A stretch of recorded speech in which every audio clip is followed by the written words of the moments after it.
Hi hello नमस्ते. थोडीशी cream लावायची. Hi hello नमस्ते, कसे आहात? मस्त मजेत ना. आज बनवायचा आहे 1/2 किलो केक, पायनॅपल फ्लेवर.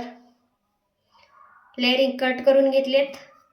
त्याच्यावरती आपण sugar syrup plus pineapple essence टाकूया.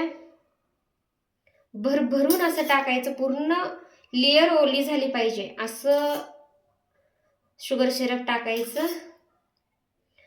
असं चम्मचनी स्प्रेड केलं ना म्हणजे सगळीकडे जातं, किंवा तुम्ही ब्रशनं पण करू शकता. व्यवस्थित करायचं फक्त, मस्तपैकी म्हणजे केक त्याच्यामध्ये सोक झाला पाहिजे. पायपिंग बॅगमध्ये कोणतं पण एक नोझल घ्या किंवा विदाऊट नोझल पण अशी लेअरिंग करून घ्यायची. अशी जर क्रीम तुम्ही पायपिंग बॅगमध्ये घालून जर व्यवस्थित केली ना तर एकदम समप्रमाणात सगळीकडे क्रीम लागते आणि मस्तपैकी त्याच्यामध्ये लेअरिंग होते. मस्त लेअरिंग आते. सगळीकडे अशी लावून घेऊया, मस्तपैकी लावून घ्यायची. ओके.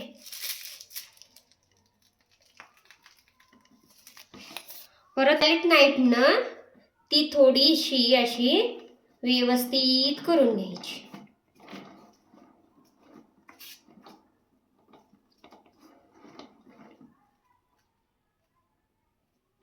जिकडे कमी आहे तिकडे थोडीशी स्प्रेड करून व्यवस्थित लावून घ्यायची.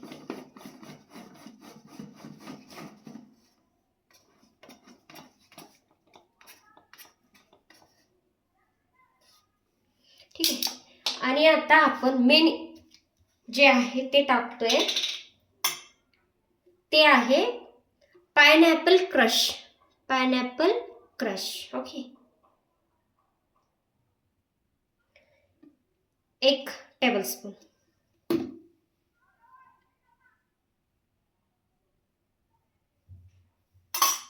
तेही क्रीम मध्ये असं मिक्स होईल असं हलकसं स्प्रेड करून घ्यायचं.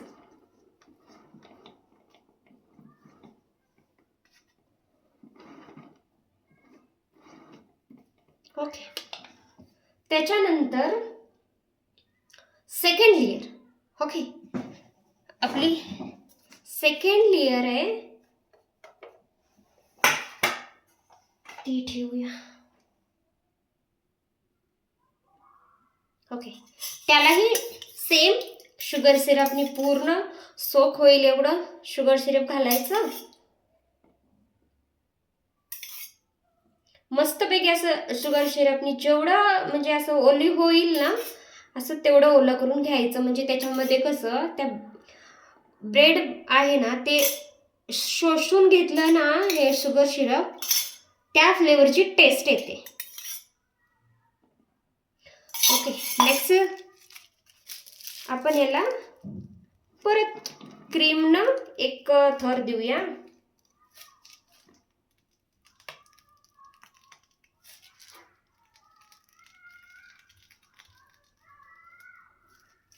ओके. परत स्प्रेड करून घ्यायचं.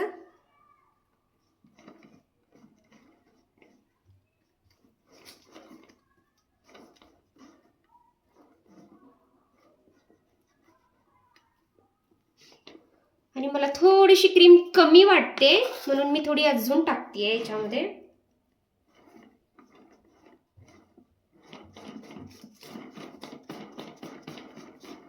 ओके. परत 1 टेबलस्पून क्रश.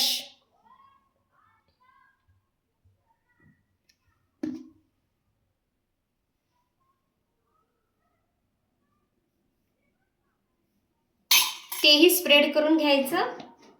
व्यवस्थित स्प्रेड करून घ्यायचं जेणेकरून ते सगळीकडे पसरल्या जाईल. कारण प्रत्येक बाईटमध्ये ते गेलं पाहिजे. कारण जर प्रत्येक बाईटमध्ये गेलं ना तरच त्याची टेस्ट येईल. नाही तर मग एकीकडे गेलं एकीकडे नाही गेलं मग ते एका बाईटला येईल आणि एका बाईटला येणार नाही. त्याच्यासाठी सगळीकडे जाईल असं स्प्रेड करायचं. मस्तपैकी स्प्रेड केल्याच्या नंतर ना थर्ड लेयर जे की आपली सगळ्यात खालची असते ती उलटी करून ठेवायची. कशी? उलटी करून. ओके. कारण केकला मस्तपैकी लास्टचं फिनिशिंग मस्त येते, छानपैकी येते. बिगनर्ससाठी छान आहे हे वाली ट्रिक. त्यालाही सेम शुगर सिरपनी ओलं करून घ्यायचं. पूर्ण सोक होईल एवढं शुगर सिरप टाकायचं. त्यालाही सेम क्रम कोटिंग करून घ्यायचं. सगळ्यात मेन क्रम कोटिंग, जे की आता आपण करणार आहोत. ओके, क्रम कोटिंगला ना काय करायचं, थोडी थोडी क्रीम लावायची, जास्त लावायची नाही, जेणेकरून जे बी क्रम्स निघलेले आहेत ते त्याच क्रीममध्ये त्याच केकला रिटर्न लागले पाहिजेत, जेणेकरून मेन जे आपलं फायनल डेकोरेशन आहे त्याच्यामध्ये ते क्रम्स यायला नको आहेत. ते क्रम्स आल्याच्या नंतर डेकोरेशन खराब होतंय आणि व्यवस्थित दिसत नाही. आणि कितीही वेळा तुम्ही परत डेकोरेशन करा फायनल, त्याच्यामध्ये क्रम्स एकदा आले की ते कमी होत नाहीत. त्याच्यासाठी अगोदर फायनल डेकोरेशन करायच्या आधी क्रम कोटिंग करून घ्यायचंच, कंपल्सरी क्रम कोटिंग करून घ्यायचं. थोडीशी क्रीम लावायची आणि क्रम कोटिंग करून घेऊन 10 ते 15 मिनिटं, जास्त वेळ असेल तर 20 मिनिटं पण ठेवू शकता, फ्रीजमध्ये ठेवायचं. त्याच्यानंतर फायनल डेकोरेशन करायचं.